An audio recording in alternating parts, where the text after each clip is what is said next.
ആദ്യം തന്നെ ചൂടായ കുക്കറിലേക്ക് 2 ടേബിൾ സ്പൂൺ നെയ്യ് ചേർത്ത് കൊടുക്കുക, സ്പൈസസ് ഇട്ട് കൊടുക്കുക, ഒരു സവാള അരിഞ്ഞത് ഇട്ട് കൊടുക്കുക, ഒരു തക്കാളി ചേർത്ത് കൊടുക്കുക, പാകത്തിനുള്ള ഉപ്പും മല്ലിയിലയും കറിവേപ്പിലയും, 1 ടേബിൾ സ്പൂൺ ഇഞ്ചി വെളുത്തുള്ളി പേസ്റ്റും, ഒരു മാഗി ക്യൂബും ചേർത്ത് നല്ലപോലെ തന്നെ ഇളക്കി കൊടുക്കുക. ഇതിലേക്ക് 3 പച്ചമുളകും കുറച്ച് ക്യാപ്സിക്കും ക്യാരറ്റ് അരിഞ്ഞത് ഇട്ട് കൊടുക്കുക, 1/2 ടീസ്പൂൺ ഗരം മസാലപ്പൊടിയും, 1 ടീസ്പൂൺ കുരുമുളക് പൊടി വേണമെങ്കിൽ ചേർത്താൽ മതി, 1 ടീസ്പൂൺ വിനാഗിരിക്ക് പകരം നാരങ്ങ നീരോ അല്ലെങ്കിൽ തൈരോ ചേർത്ത് കൊടുക്കുക, കുതിർത്ത് വെച്ച ഗ്രീൻ പീസും കഴുകി വൃത്തിയാക്കി വെച്ചിട്ടുള്ള ബിരിയാണി അരി ഇട്ട് കൊടുത്തിട്ട് നല്ലപോലെ തന്നെ ഇളക്കി കൊടുക്കുക. ഫ്ലെയിം ഒന്ന് കൂട്ടി വെച്ചിട്ട് ഒരു 2 മിനിറ്റ് നിർത്താതെ ഇളക്കി കൊടുക്കുക.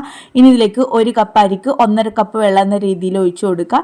എന്നിട്ട് നല്ലപോലെ ഒന്ന് ഇളക്കി കൊടുത്ത് കുക്കർ അടച്ച് 2 വിസിൽ അടുപ്പിച്ചെടുക്കുക. വിസിൽ നല്ലപോലെ പോയ ശേഷം വേണം കേട്ടോ തുറക്കാനായിട്ട്. അപ്പോൾ ഇതാ ഇത്രയേ ഉള്ളൂ. അടിപൊളി ടേസ്റ്റ് ആണ് കേട്ടോ കഴിക്കാനായിട്ട്. ഇറച്ചി മീനോ മുട്ടയോ ഒന്നും ഇല്ലാതെ കഴിക്കാൻ പറ്റിയ ഒരു അടിപൊളി ആയിട്ടാണ് കേട്ടോ. രാവിലെ കുക്കറിൽ ഇതുപോലെ പെട്ടെന്ന് ഉണ്ടാക്കണമെങ്കിൽ അവർക്ക് സ്കൂളിലേക്ക് ലഞ്ചിനൊക്കെ കൊടുത്തയക്കാൻ പറ്റുന്നതാണ്. അപ്പോൾ എന്തായാലും ട്രൈ ചെയ്ത് നോക്കി ഫീഡ്ബാക്ക് അറിയിക്കാം.